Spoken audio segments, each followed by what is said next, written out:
Hi and welcome. So today I want to share with you why we need to go beyond thinking food is just fuel as emotional eaters and how this is going to help us resolve our emotional eating. So if you're new here, welcome. My name is Michelle. I'm a certified holistic nutritionist and emotional eating expert. And I really wanted to cover this topic because I think that when we feel so out of control around food, we feel that we have no willpower or no way to say no to certain foods, that we want to just push food away from us and we want to just say food is just fuel and almost disconnect from it. And the thing is that emotional eating and emotional eaters, we're really disconnected from food, our body, and our emotions. And the more we push food away, it's almost like the more power it has over us. We want to have a harmonious relationship to food. And so I totally get how this feels. I have the same relationship with food, trying to control it, trying to figure out, how do I not crave certain foods? Like, what's really going on? Why does food have so much power? And why can't I just say no? And so this is really on the surface. We're just seeing the symptom of our emotional eating, the symptom of our disconnection with food and ourselves. And the more we disconnect, it's almost like the food has more power over us. And when we're emotionally eating, it's almost like food is all pleasure and all consuming and all soothing. And that's not a healthy place either. So if we're swinging from one extreme to the other, that means we are in an unhealthy pattern. We don't want to be in one extreme or another. We always want to come back to the center, which is a more of a balanced approach, and it's going to feel the best to us. So food is not only pleasurable, and it's not only something that's fueling us. Food in the middle is a combination of these traits, and this is where we want to find our healthy relationship with food. There's something really amazing that I love to talk about, and that is in yogic philosophy, and not even a philosophy. I mean, this is the reality.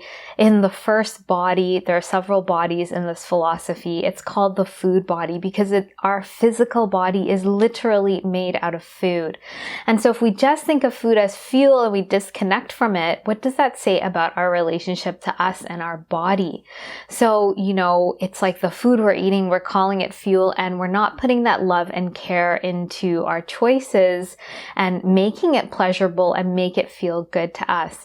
And that's the thing. Food is not just fuel because food is meant to be pleasurable. It's meant to taste good. That's how we keep eating food. It's part of our survival. And somewhere along the lines, like I always explain, when we become emotional eaters, we really that connection gets skewed, because we start using food to soothe ourselves as it's a coping mechanism. It's a way to, help us cope with stress or unresolved emotions. And this usually stems from childhood, where we weren't regulated or taught how to really be with our emotions, or having that regulation from our parents or caregivers. And, this is just something that is in our society. We're not really, for the majority of us, we don't have these needs met, and they start snowballing. We start using coping mechanisms to soothe ourselves, and we pile on the different layers. Like, we have a lot of diet mentality and body image issues in our society because we're looking at the surface and not looking at where these things are coming from. And so when we have this connection to food, or we're wanting to control food as an emotional eater, it's coming from this deeper place. And so I want you to really start thinking about food as something that is nourishing your body and literally becoming a part of you.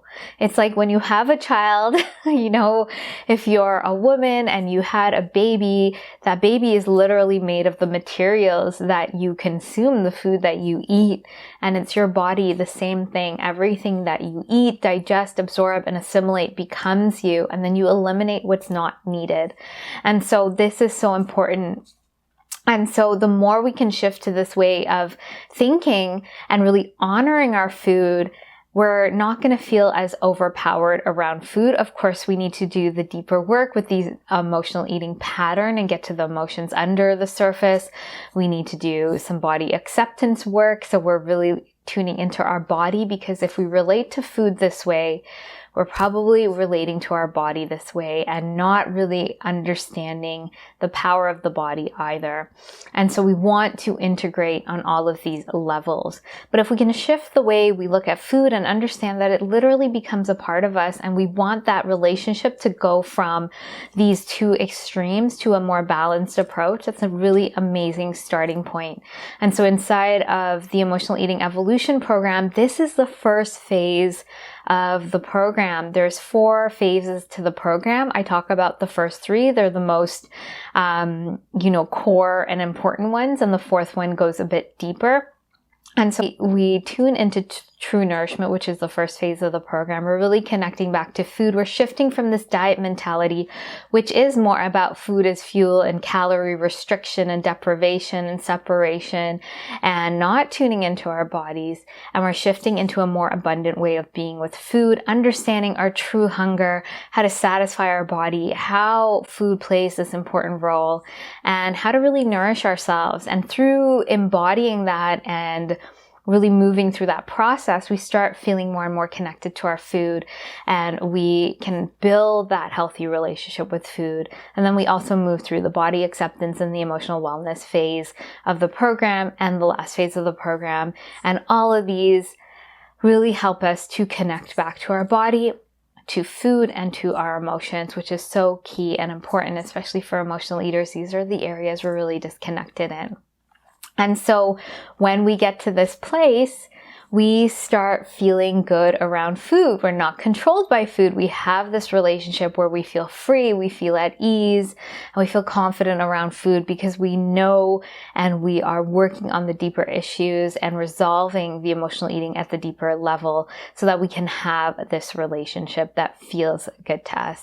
And so I would love to invite you, if this is speaking to you and resonating with you, to find out more about the Emotional Eating Evolution program. This is my step-by-step process with lots of support and guidance and meditations to help you resolve your emotional eating. And we look at nourishment, body acceptance, and emotional wellness, and we go deeper into resolving this pattern. And if you feel like you're ready and you would love to work with us, then please apply and book in an emotional eating assessment call. I will leave the links to those 2 things below. And if you have any questions, please let me know. Please be sure to like and subscribe if you haven't, and I look forward to sharing more with you, and I hope you have a great day.